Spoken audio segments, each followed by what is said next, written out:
ada Ag ya. Nah, Ag-nya endapan solid ya. Nah, biasanya suka disebut sebagai cermin perak ya. Nanti cermin perak pada dasar tabung reaksi gitu. Nah, ini dia ya. Ini untuk oksidator lemah dengan reagen Vehling dan Tholen. Silahkan mau lihat-lihat dulu ya. Nanti kita lanjutin dengan reaksi yang berikutnya.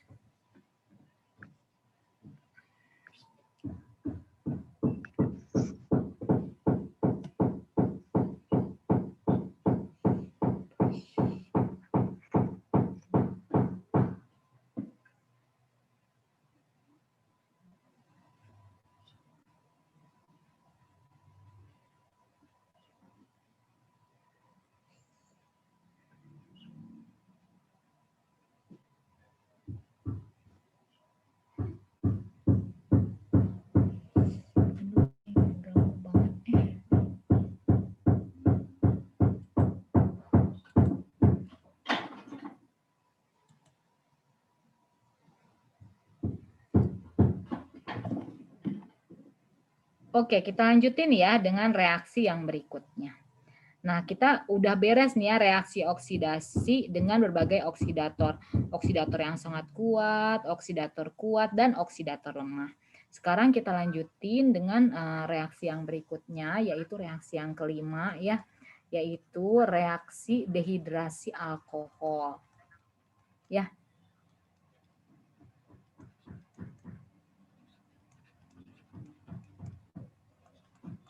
nah, dehidrasi alkohol ini tolong diperhatiin betul-betul ya, karena di UTBK ini beberapa kali keluar ini reaksi dehidrasi alkohol nih ya. Nah, jadi tolong diperhatiin betul-betul ya, karena kalau oksidasi itu yang alkohol udah nggak terlalu ngetren ya, alkena mulai ngetren. Nah, dehidrasi alkohol ini lumayan ngetren sekarang-sekarang ini ya. Nah, coba kita lihat ya gini. Jadi ada dua. Yang pertama ya gini. Kalau alkohol, ini reaksinya perhatiin ya, alkohol ditambah dengan H2SO4 ya, H2SO4-nya yang pekat gitu ya. Dan suhunya diatur 170 sampai 180 derajat Celcius, maka hasilnya adalah alkena ya, alkena ditambah dengan air H2O.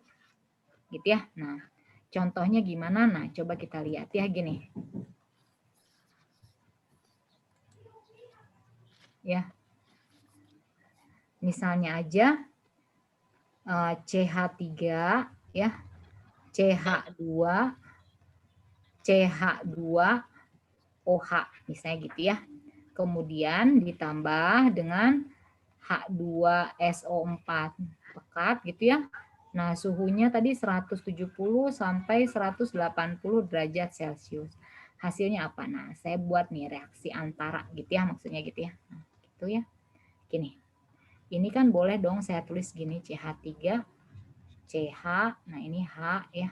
Kemudian ini CH2, ini OH gitu ya. Nah, kan kemarin kayaknya saya udah sebenarnya ini reaksi eliminasi ada nih ya, sama aja. Tapi siapa tahu kan kalian amnesia gitu ya, kan bisa aja dong.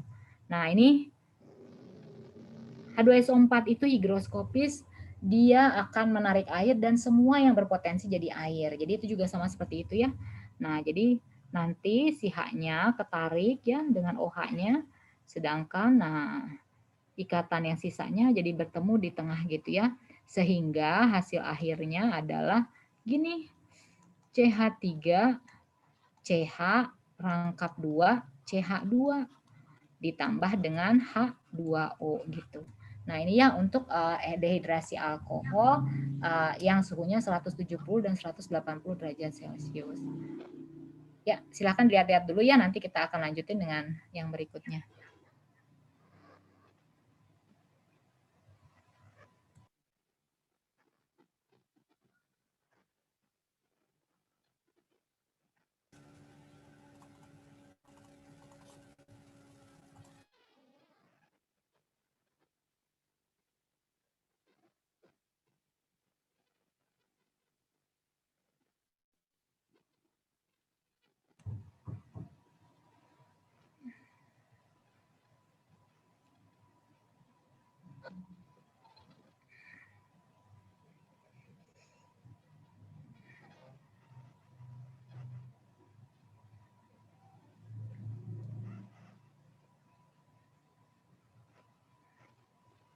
Oke, kalau nggak ada masalah kita lanjutin ya.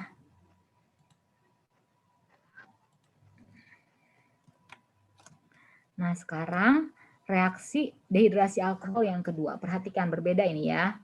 Jadi alkohol gitu ya. Ini sama juga ya.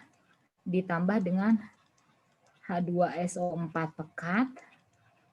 Ya, tapi suhunya 130 sampai 140 derajat Celcius.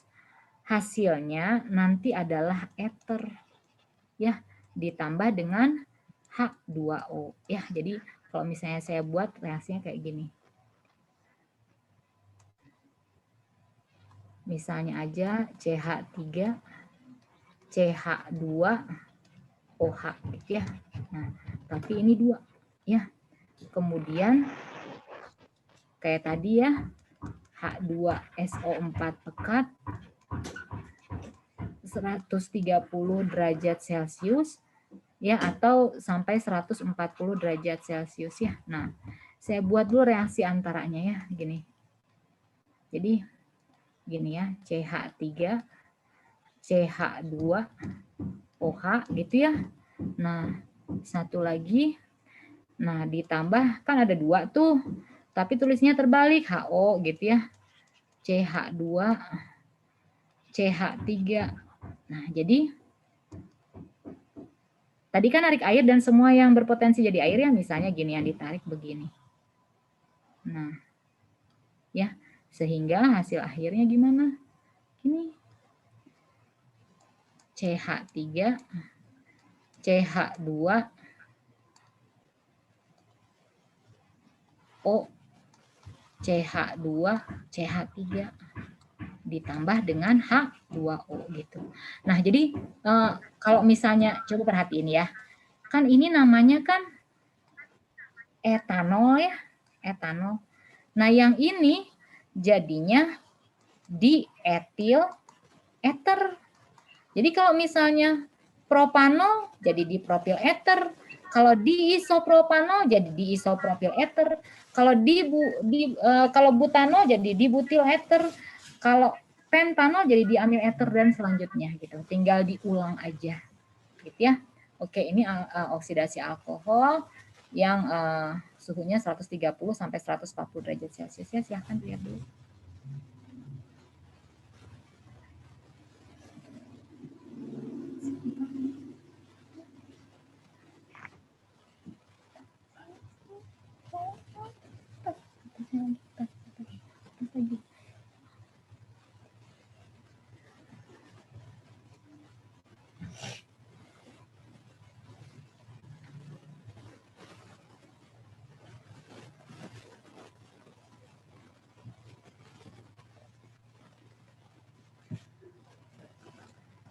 Oke, kalau nggak ada masalah kita lanjutin ya.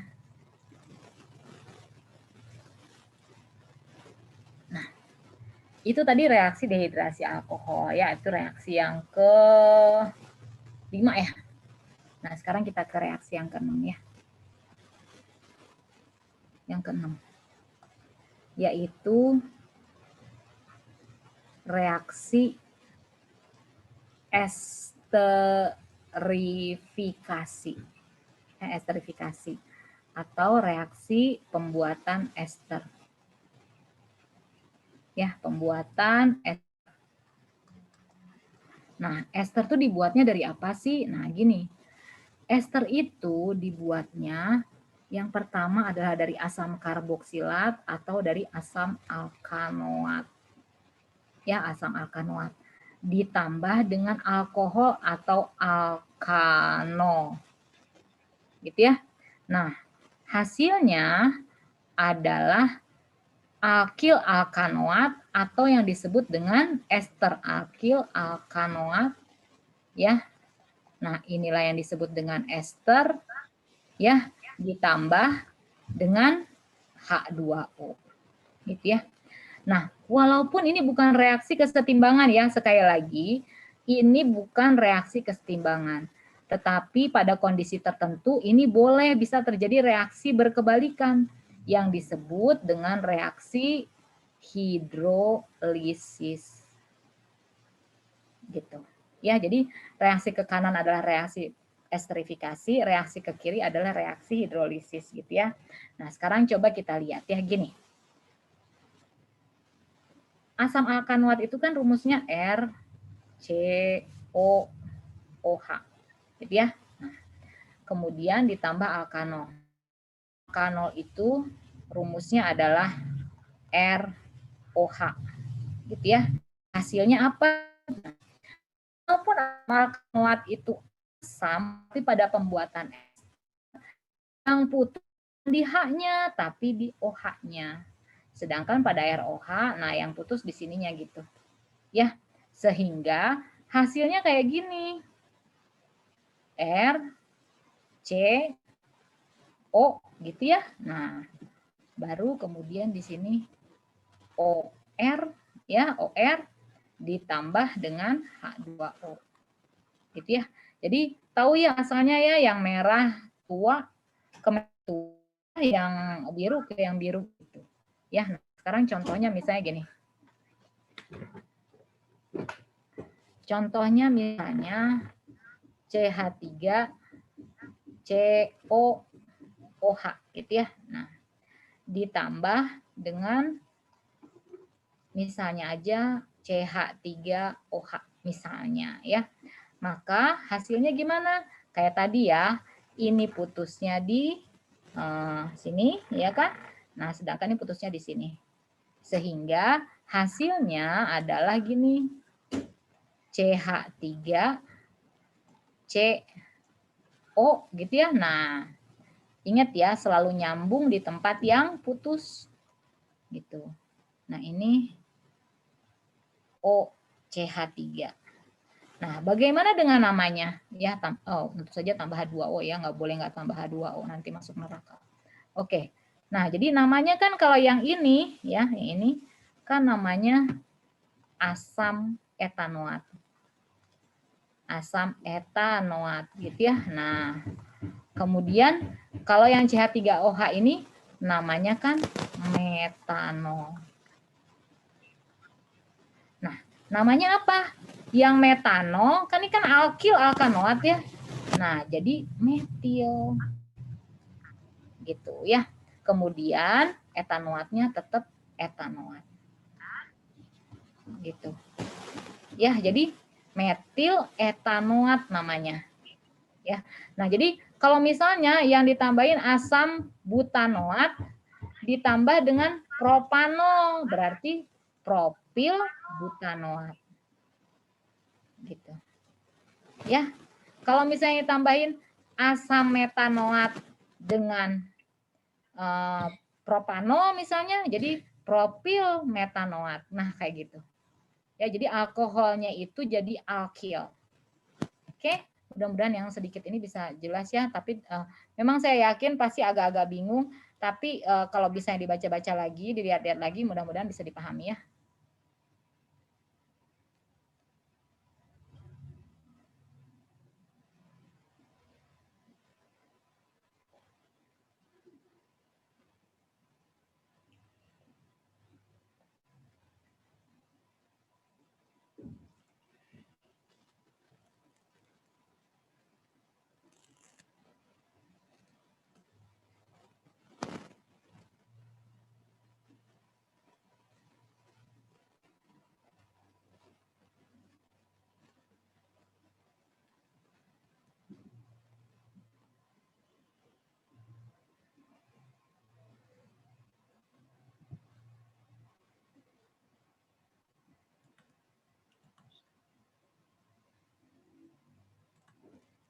Oke, kita lanjutin dengan reaksi yang terakhir, reaksi yang ketujuh ya.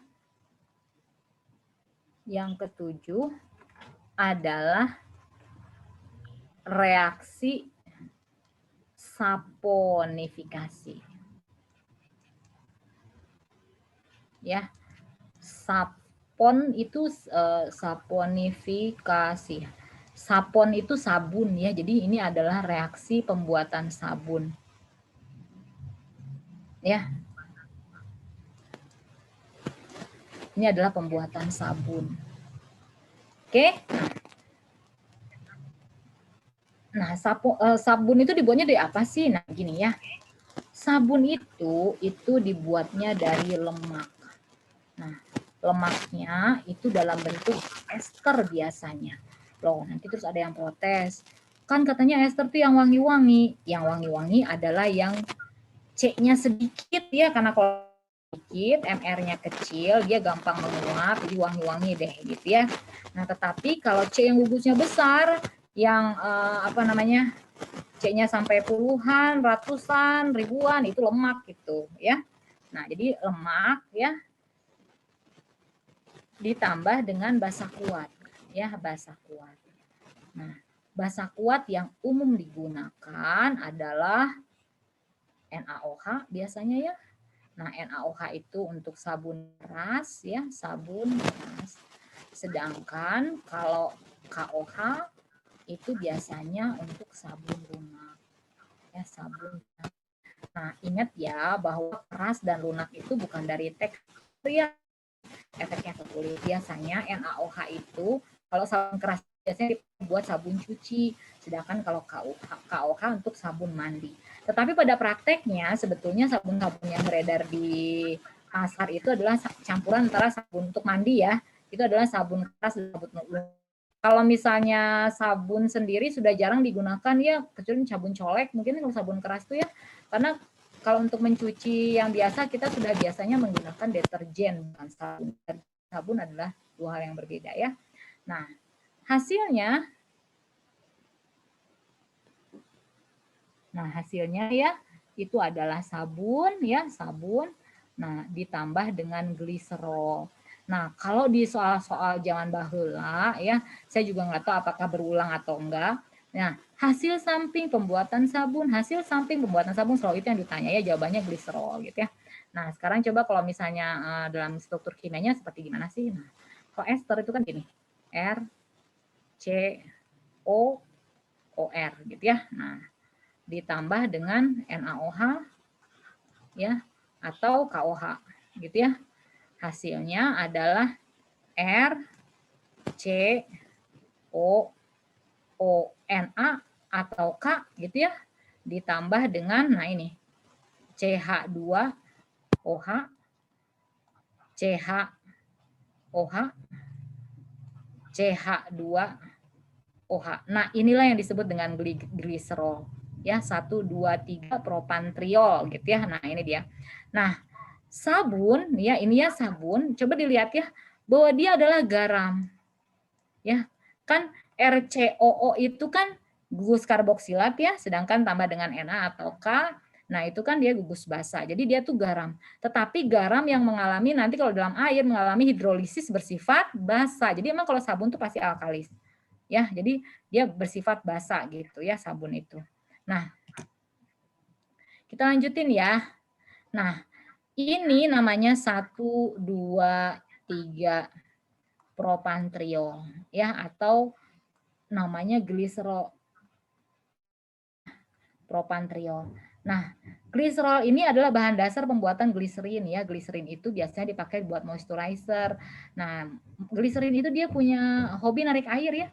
Makanya ditambahkan ke dalam moisturizer itu supaya dia menarik air dari sekeliling kita sehingga muka kita tetap moist gitu.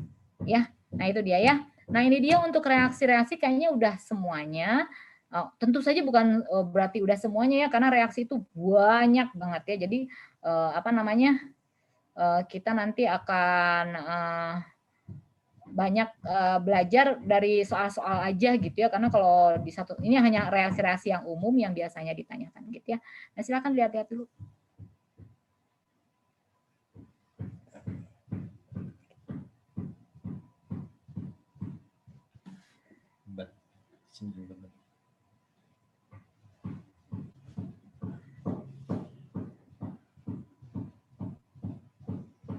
Ya enggak, bukan gitu ya.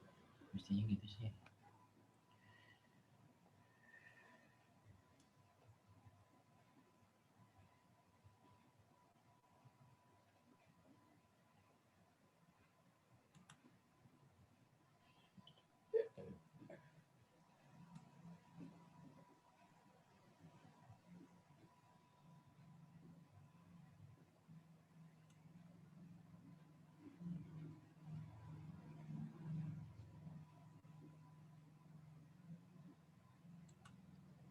Oke, kalau nggak ada masalah kita lanjut bahas soalnya.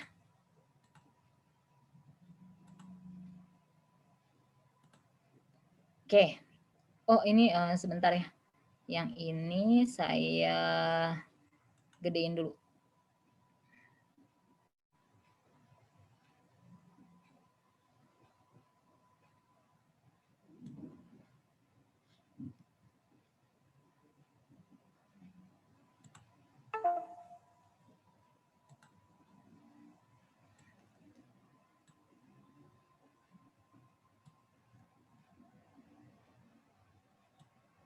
Oke, ya nomor 1 saya gedein kayak gini ya, biar gampang nanti ngerjainnya. Gini, jenis reaksi di atas dari kiri ke kanan berturut-turut adalah, nah sekarang coba kita lihat ya. Kan kalau dari reaksi yang pertama ke reaksi yang kedua. Reaksi yang pertama itu ikatannya adalah ikatan tunggal. Reaksi yang kedua ikatannya rangkap 2. Reaksi yang ketiga tunggal lagi. Reaksi yang keempat tunggal lagi. Jadi coba kita lihat. Dari sini ke sini ikatannya nambah. Kalau ikatannya nambah berarti reaksinya eliminasi. Gitu ya. Nah, kemudian yang berikutnya. Dari sini ke sini ikatannya berkurang. Berarti kalau gitu adisi. Nah, sedangkan yang terakhir dari sini ke sini tidak ada perubahan ikatan. Berarti kalau tidak ada perubahan ikatan adalah reaksi substitusi. Gitu. Jadi kalau ikatannya nambah eliminasi, ikatannya berkurang adisi. Kalau tidak ada perubahan ikatan berarti substitusi. Jadi jawabannya adalah eliminasi, adisi, substitusi. Jawabannya adalah A. Ya, nah ini dia. Sekarang kita lihat gini. Reaksi antara 3,4 dimetil 1 pentena dengan HBr menggunakan katalis H2O2. Reaksinya dengan HBr dan katalis H2O2. Berarti ini adalah reaksi anti-Markov-Nikov. Ini adalah reaksi yang diminta anti-Markov-Nikov. Ya, anti-Markov-Nikov. Oke. Nah, sekarang kita lihat dulu. Kan katanya 3,4 dimetil 1 pentena. Oke, nggak masalah ya. Jadi kan kalau kita bikin reaksi, ingat ya selalu bikin senyawa dari belakang dulu, pentenanya dulu. Tuh pentena berarti 1, 2, 3, 4, 5. Ya kan? Kemudian 3,4 dimetil. Oke, 1, 2, 3 di sini berarti CH3 gitu ya. Ini CH3 lagi gitu ya. Nah, kemudian 1 pentena berarti di sini dong ya. Nah, oke. Nah, tinggal ngasih H-nya aja ya. Nah, berarti kalau di sini H-nya pasti 2. Ini 1 gitu ya, ini juga 1, yang ini juga 1, yang di ujung pasti 3 gitu ya. Nah, kemudian ditambah dengan HBr, ingat pakai katalis. Iya ya, pakai katalis H2O2, berarti anti Markov-Nikov. Anti Markov-Nikov berarti si H-nya itu ditempelin ke C rangkap 2 yang H-nya sedikit. Jadi kalau gitu yang ini nempelnya ke sini. Gitu ya. BR-nya nempelnya ke situ. Gitu ya. Oke. Kita lanjutin ya. Nah, jadi kalau gitu senyawanya gimana dong kalau kayak gini? Jadi CH2 BR gitu ya. Kemudian ini CH2, kemudian ini CH3, kemudian ini CH3, kemudian ini CH3. Nah, kalau udah baru kita kasih nama. Ya, pasti udah tahu dong cara ngasih namanya mah ya gampang ya. Buat rantai utama, ya kan? Tandai cabang, ya. Kemudian dan gugus fungsi. Beri nomor dari yang dekat gugus fungsi. 1, 2, 3, 4, 5. Berarti namanya apa dong? 1 bromo, ya kan? 1 bromo, kemudian 3,4 dimetil, ya, dimetil pentana. Ya, ada enggak? Ada dong ya. Jadi jawabannya adalah yang D ya. Nah, oke. Ya, silakan apa namanya? Saya ngelurusin kaki dulu ya bentar. Nah, oke, silakan dilihat-lihat dulu ya. Nah,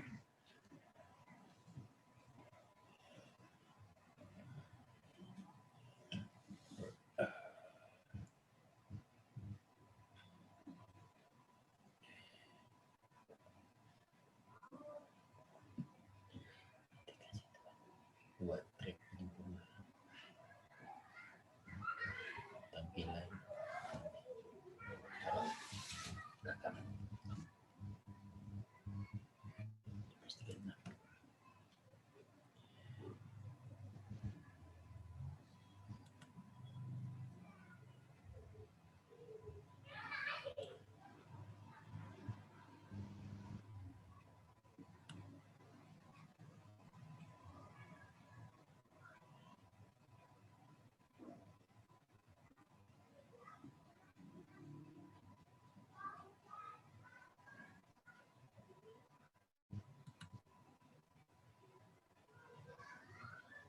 sudah, kalau tidak ada masalah kita lanjutin ya, biar nggak terlalu banyak buang waktu.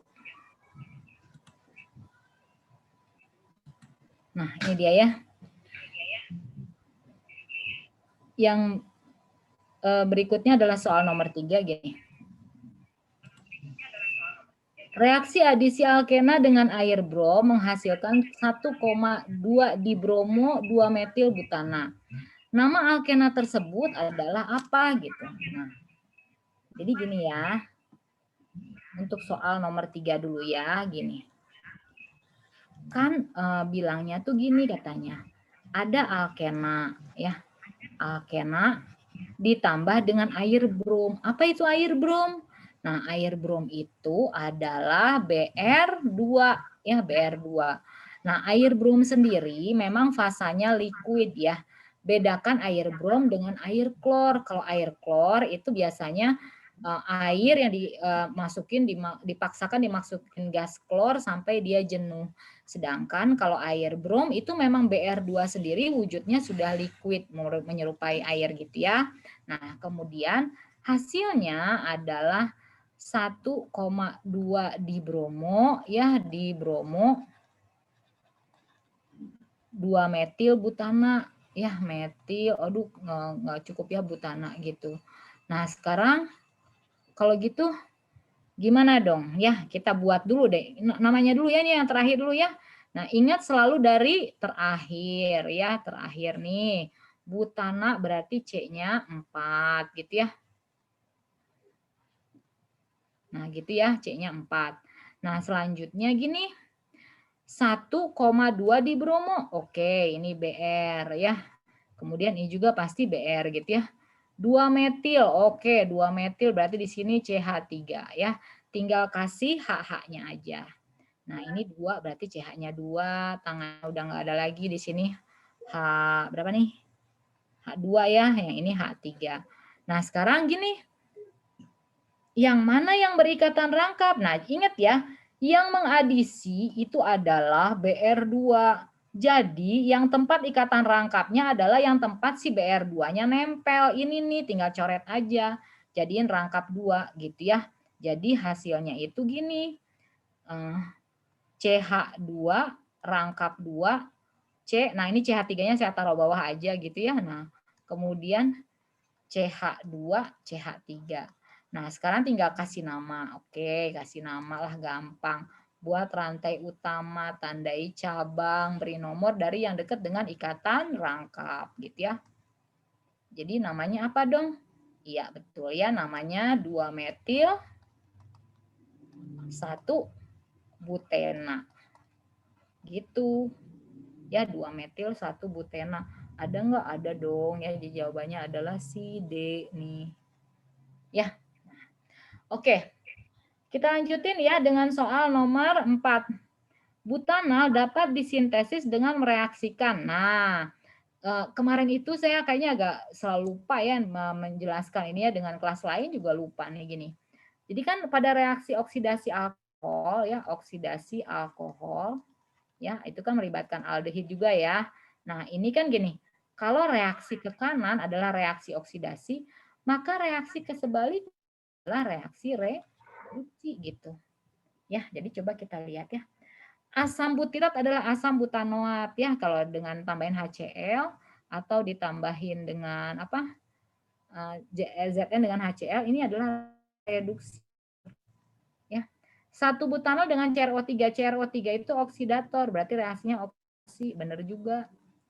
Asam butanol dengan H2 ini berarti reaksinya reduksi, nambahin H2 ya, berarti ini reduksi, benar. 1 butanol dengan KMNO4 ini berarti reaksinya adalah reaksi oksidasi. Jadi benar-benar semua ya, jadi jawabannya E. Gitu ya. Oke, silakan dilihat-lihat dulu ya.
Oke, kalau nggak ada masalah kita lanjutin ya. Nah, 3 soal sekaligus ya, karena bukan berdekatan tapi masih sealur lah. Ya, oke kita lanjutin ya. Ini. Nomor 5. Dehidrasi 1 heksanol menggunakan asam sulfat pekat pada suhu 180 derajat Celcius. Nah, coba perhatiin ya, suhunya 180 derajat Celcius. Berarti hasilnya pasti alkena. Yang bukan alkena salah. Gitu ya. Nah, sekarang tinggal lihat. Ya, gini. Kan heksanol ya. 1 heksanol. CH3 2 3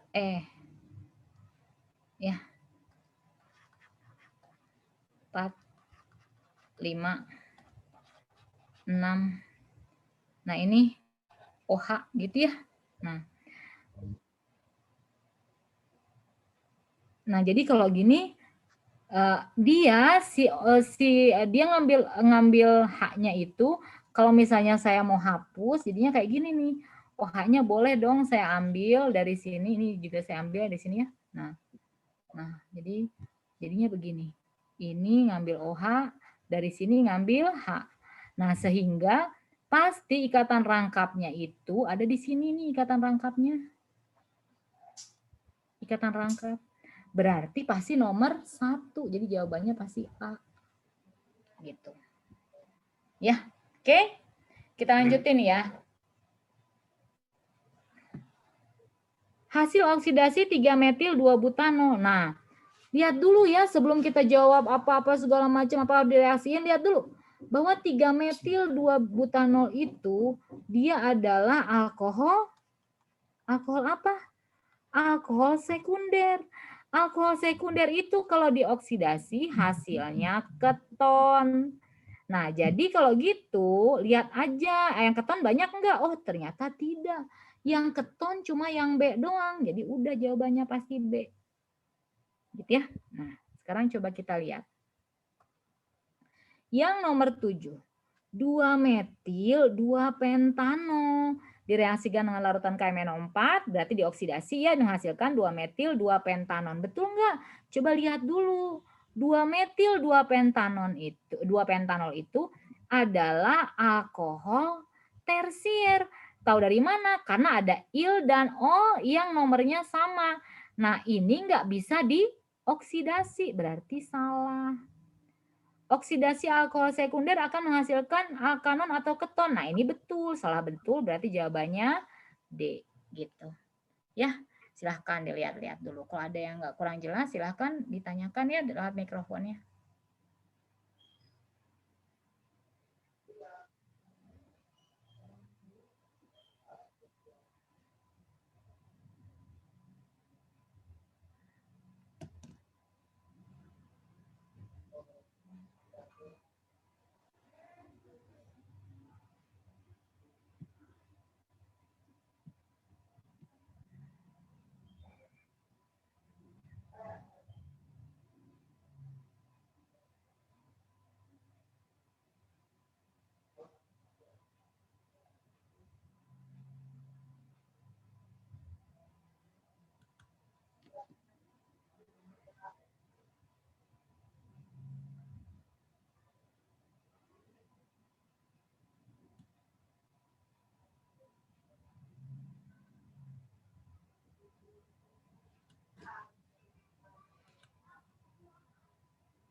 Nah, ketemu soal yang begini ya, ini soal kayak soal gitu ya.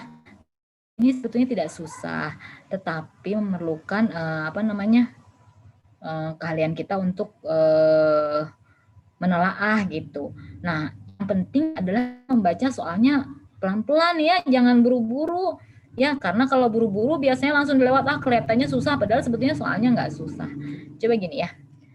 Gas HCl bereaksi dengan 2 pentena menghasilkan senyawa X. Oke, ya. Jadi gini. 2 pentena dulu. 2 pentena itu kan CH3 ya, kemudian CH rangkap 2H gitu ya. Kemudian CH2 CH3. Ya, ditambah dengan HCl. Nah, ingat pakai prinsip Markov-Nikov, yang kaya makin kaya. Bu, ini sama-sama CH. Nah, kan tetangga-tetangganya masih ada H-nya. Mana yang lebih banyak? Itulah yang dikasih dengan H. Jadi kalau gitu, H-nya ke sini. Karena tetangganya si CH masih lebih banyak ya. Sedangkan Cl-nya itu ke depannya. Nah, gitu ya. Jadi kalau gitu hasilnya ya. Hasilnya adalah CH3, kemudian ini CH, nah ini Cl, nah ini kemudian CH2, CH2, CH3 ya. Nah, inilah yang disebut dengan senyawa X gitu ya. Nah, kemudian senyawa X dapat bereaksi dengan larutan NaOH pekat menghasilkan senyawa Y. Oke. Ini katanya ditambah dengan NaOH ya, NaOH. Nah, sama ya, terjadi substitusi juga. Mana yang disubstitusi? Ini copot ya, ini copot. Nah, kemudian ini juga copot. Ya. Nah, sehingga hasilnya gimana? Hasilnya adalah CH3 CH ini OH gitu ya. Kemudian CH2 CH2 CH3 ya, ditambah jadinya dengan NaCl gitu ya. Nah, inilah yang disebut dengan senyawa Y. Ini senyawa Y nih ya. Nah, sekarang gini. Pernyataan yang benar untuk senyawa Y adalah merupakan isomer dari metoksi etanoat. Alkoksi nggak ada metoksietanoat ya. Metoksietana atau metil etanoat. Nggak ada metoksietanoat ya, berarti salah. Yang kedua, memiliki rumus C5H10O. Ayo kita hitung ya. Nah, kalau dihitung ini C-nya betul 5 ya, C-nya 5. H-nya ada 4, 5, 6, kemudian 10. Jadi H-nya ada 12 ya, kemudian O-nya 1. Ya, gitu ya. Jadi bukan C5H10O ya. Dapat membentuk garam dengan KOH. Yang membentuk garam dengan KOH itu asam karboksilat. Jadi salah ya. Merupakan senyawa 2-pentanol. Nah, itu yang betul ya, namanya adalah 2-pentanol.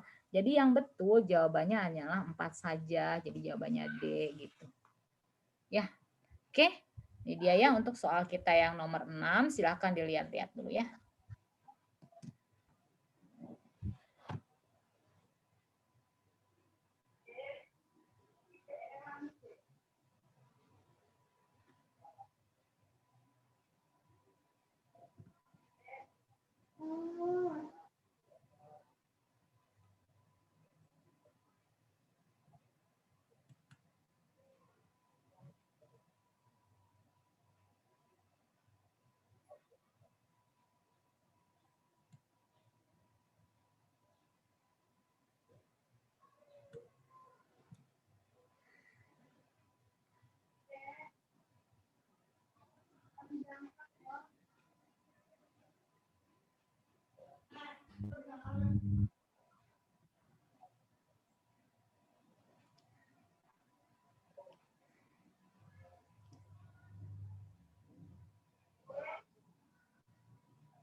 Nah, ini mungkin salah satu contoh reaksi nanti yang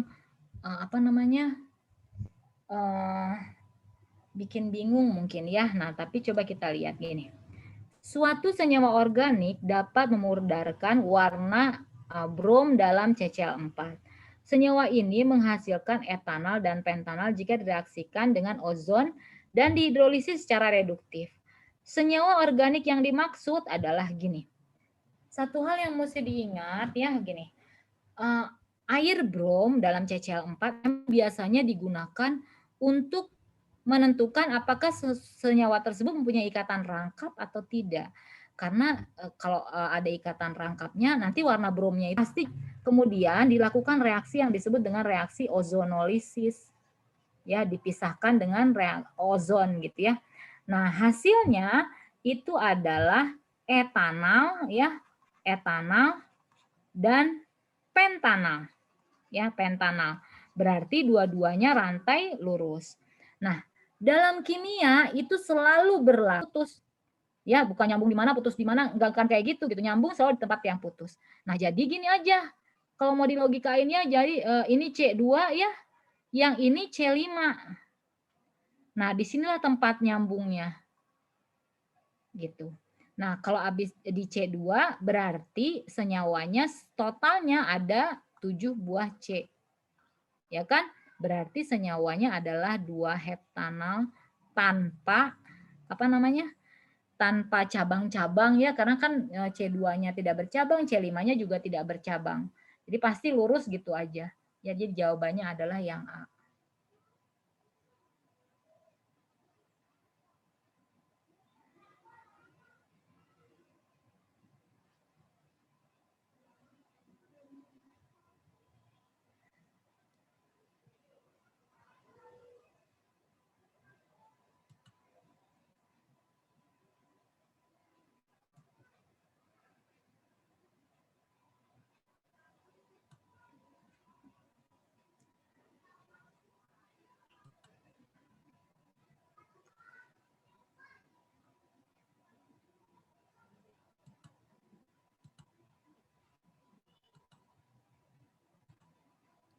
Oke.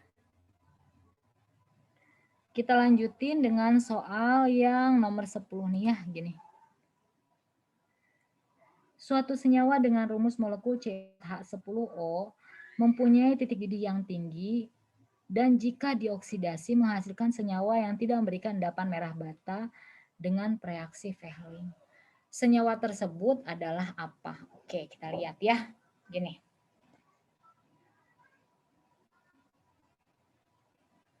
Yang pertama, senyawanya itu adalah C4H10O. Berarti kalau misalnya kita buat polanya adalah CnH2n plus 2O. Ini punya dua jenis ya senyawa ya. Yang kayak gini rumusnya. Yaitu bisa dia alkohol, bisa dia ether. Ya. Nah, alkohol itu karena ada OH-nya ya, titik didihnya tinggi. Kenapa? Karena dia punya ikatan hidrogen, ya kan? Sedangkan ether itu titik didihnya rendah. Gitu ya. Jadi kalau alkohol titik didihnya tinggi, kalau ether titik didihnya rendah. Nah, jadi kalau gitu kan tadi katanya titik didihnya tinggi, berarti kita nggak ngelihat ether ya. Jadi yang dimaksud adalah di sini alkohol. Gitu ya. Nah, kemudian gini, kalau dioksidasi si alkoholnya ini ya, kalau alkoholnya dioksidasi ya. Nah, katanya tidak memberikan endapan merah bata dengan reaksi Fehling alias terhadap Fehling ya, terhadap Fehling ini dioksidasi ya. Terhadap Fehling itu dia hasilnya negatif. Kalau positif ya memberikan endapan merah bata berarti kan dia aldehid.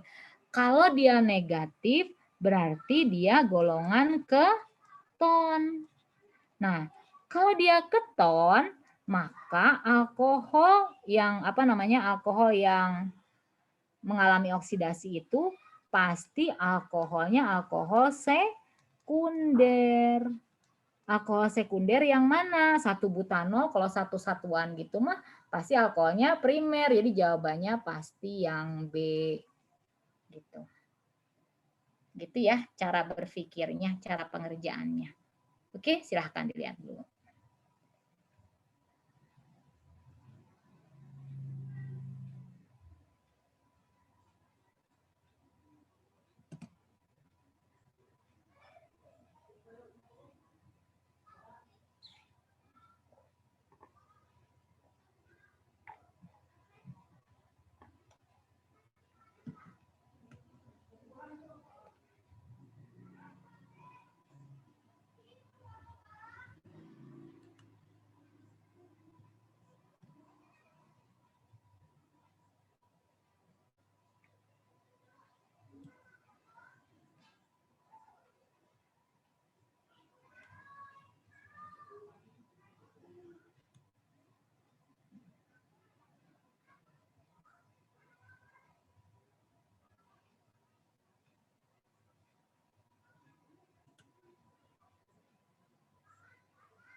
Oke, kita lanjutin ke soal nomor 11 dan soal nomor 12 gini ya.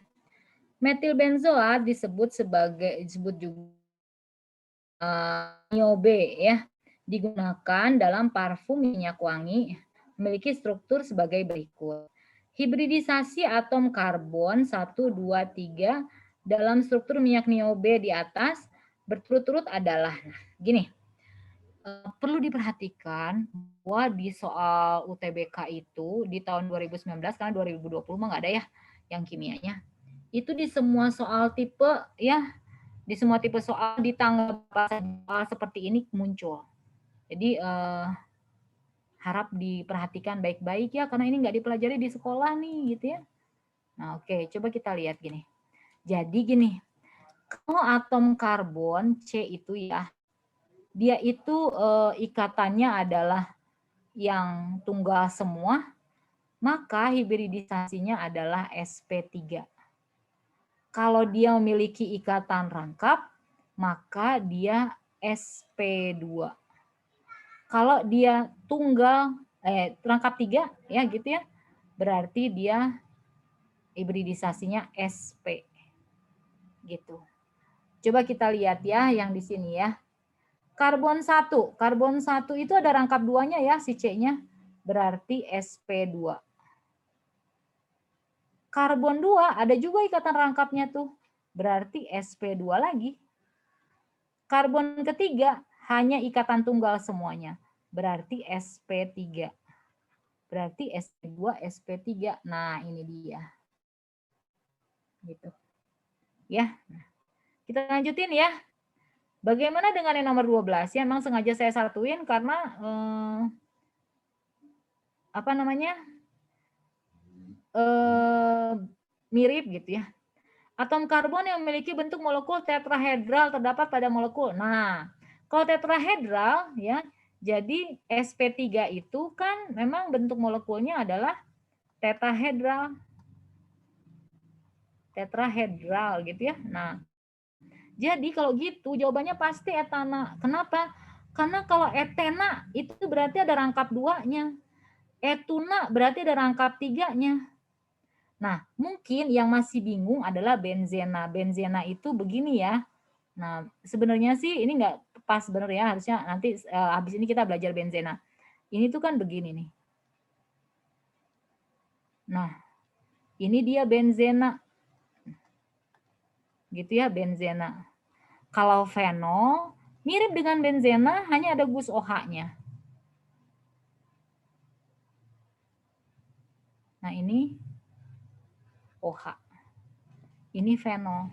Makanya ada ikatan rangkap 2, berarti dia pasti juga bukan ya, karena kalau misalnya dia tetrahedral berarti dia harus sp3. Kalau sp2 itu kan segitiga datar ya. Jadi kalau gitu jawabannya adalah yang nomor 12 adalah yang B. Silahkan lihat-lihat dulu.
Nah, ini dia ya.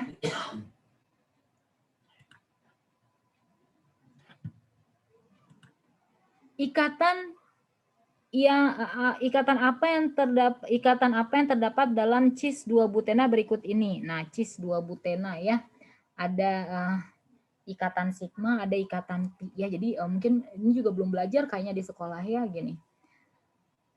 Yang disebut dengan ikatan sigma itu ya, ini adalah ikatan sigma ya. Itu adalah ikatan utama ya, ikatan utama ya, dan dia ikatan yang kuat, tidak mudah untuk diputuskan. Nah, sedangkan yang disebut dengan ikatan pi ya, ikatan pi itu ya, itu adalah ikatan yang lebih lemah. Ya, ikatan yang lebih lemah. Jadi gini, kalau misalnya si C itu ikatannya tunggal semua, maka dia punya satu ikatan sigma saja. Kalau dia punya rangkap 2, berarti dia punya satu ikatan sigma ditambah dengan satu ikatan pi. Kalau misalnya dia rangkap 3, berarti dia punya satu ikatan sigma dan 2 ikatan pi. Gitu. Makanya pada reaksi adisi terjadi pemutusan ikatan, yang putus adalah ikatan pi-nya. Jadi makanya reaksi adisi itu bisa rangkap 3 jadi rangkap 2, rangkap 2 jadi tunggal. Nah, yang putus-putus itu adalah ikatan pi-nya, ikatan sigmanya tidak putus gitu. Nah, sekarang gini. Cis 2 butena ya. Oke. Saya buat gini deh. Dia C rangkap 2C gitu ya. Kemudian ke sini H. Ke sini juga H. Ya. Kemudian ke sini C, ke kanan juga C lagi. Nah, ini masing-masing mengikat H. Ya, H. 3 kan H-nya ya. Sama ini juga H. H. H gitu ya. Nah, sekarang coba ya saya buat nih. Ikatan sigmanya dulu. Ya, ikatan sigmanya. Ada berapa? 1, 2, 3, 4, 5, 6, 7, 8, 9, 10, 11. Ada 11. Nah, sekarang coba ikatan pi-nya.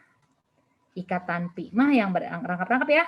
Nah, jadi ikatan pi-nya cuma ini doang. Berarti ikatan pi-nya cuma 1. Jadi ada 11 ikatan sigma dan 1 ikatan pi. Jadi jawabannya adalah yang C.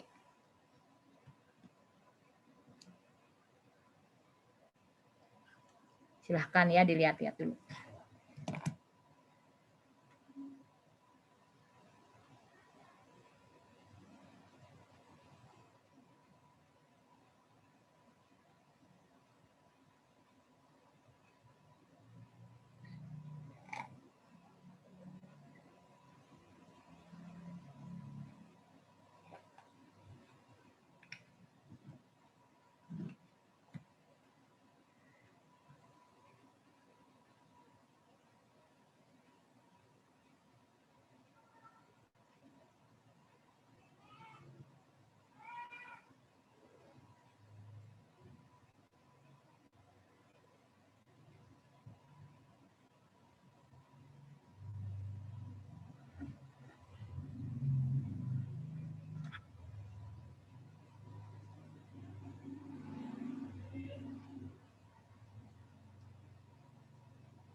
Oke, ya sengaja saya agak lamain ya ini soalnya ini penting banget ya di soal UTBK selalu ada juga ini kemarin yang 2019 di tanggal berapapun ujian yang sesi berapapun ada yang kayak gini ya.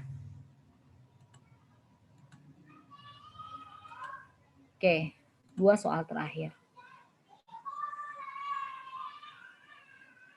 Nah, oke, sekarang kita lihat soal nomor 14 ya gini. Reaksi yang tidak dapat digunakan untuk membuat asam asetat. Jangan langsung bingung ya, aduh ini reaksinya nggak ngerti semua. Coba kita lihat deh, perhatiin, ada yang aneh nggak ya. Nah, jadi coba kalau tebak-tebak buah manggis, kira-kira yang mana nih? Nah, ya, yang pasti yang salah pasti ini. Ya kan, kenapa gini? Isopropanol itu ya, isopropanol itu adalah alkohol sekunder. Ya, kita kan udah belajar kemarin ya, alkohol sekunder. Kalau dia dioksidasi, hasilnya adalah propanon. Jadi nggak ada urusan dengan asam asetat. Jadi kalau gitu jawabannya udah pasti salah. Yang D ya. Nah, sekarang yang nomor 15. Hidrolisis N-metilasetamida menghasilkan produk utama merupakan, nah kalau yang ini pengetahuan ya, saya nggak bisa gimana ya. Nah ini jawabannya A ya. Nah jadi di soal UTBK itu memang pasti ada soal-soal kejutan ya yang kita sama sekali nggak tahu gitu. Ya jawabannya apa gitu. Tapi ya kalau misalnya ketemu soal yang kayak gitu pasrah aja deh ya. Tapi sedapat mungkin yang udah pernah keluar kita akan bahas gitu. Oke, masih ada 10 menit lagi. Silahkan kalau mau ada yang mau ditanyakan atau kita mau ke materi baru terserah. Masih ada 4 menit lagi.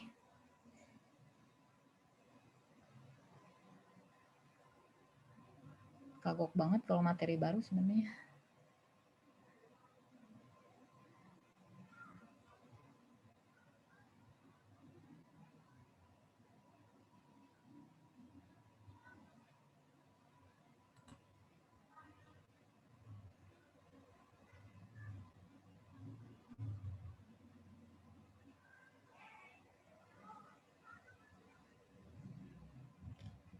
Oke, gini aja deh ya, pengenalan aja materi baru. Ya, jadi materi baru yang akan kita pelajari nanti judulnya adalah benzena. Ya, jadi benzena. Jadi benzena itu rumusnya adalah C6H6. Ya, nah sebetulnya gini loh, harusnya itu kan benzena itu, nah heksatriena ya, nah ini harusnya heksatriena kayak gini. Tapi sebetulnya si benzena ini dia mengalami apa ya namanya resonansi elektron gitu. Jadi resonansi elektronnya dia muter terus sehingga dia nggak bisa diem aja kayak gitu gitu. Nah jadi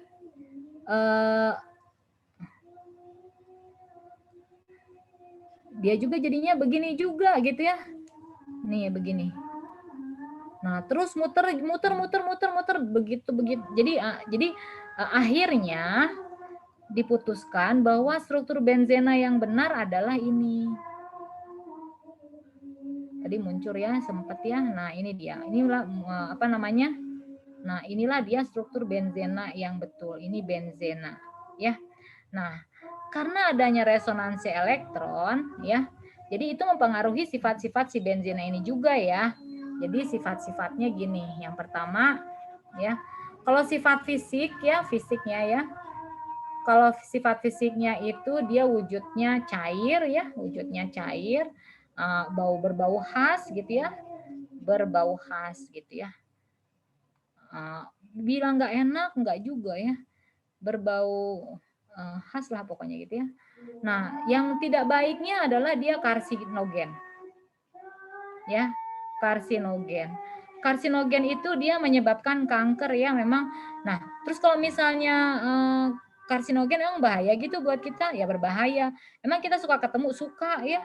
Jadi gini, kalau pembakaran mesin yang sempurna kan hasilnya CO2 dan H2O. Kalau tidak sempurna hasilnya CO. Tidak sempurna banget C aja karbon, makanya suka ada asap-asap hitam-hitam. Nah, itu karbon ya. Kalau CO itu tidak berwarna, tidak berbau. Nah, kalau teramat sangat tidak sempurna hasilnya adalah benzena. Ya, uap benzena. Jadi makanya hati-hati. Nah, yang kedua gini, karena tadi katanya ada resonansi elektron ya. Jadi ikatannya tuh muter terus, maka dia jadinya lebih stabil ya. Jadi katanya gini, dia itu sukar diadisi, punya ikatan rangkap tapi tidak bisa diadisi gitu. Ya, kenapa? Karena ikatan rangkapnya yang terus-terusan berputar. Ya, jadi gimana tuh? Tapi dapat disubstitusi ya,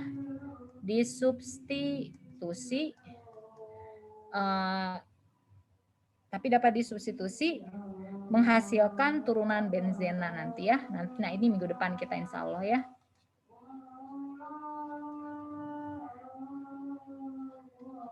Turunan benzena. Gitu ya. Oke.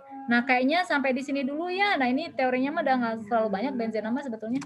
Ya, terima kasih untuk segala perhatiannya. Selamat sore ya. Mudah-mudahan bermanfaat yang sedikit ini ya. Maaf kalau ada sedikit-sedikit gangguan. Selamat sore. Wassalamualaikum warahmatullahi wabarakatuh. Salam, Ibu. Assalamualaikum warahmatullahi wabarakatuh. Makasih, Bu.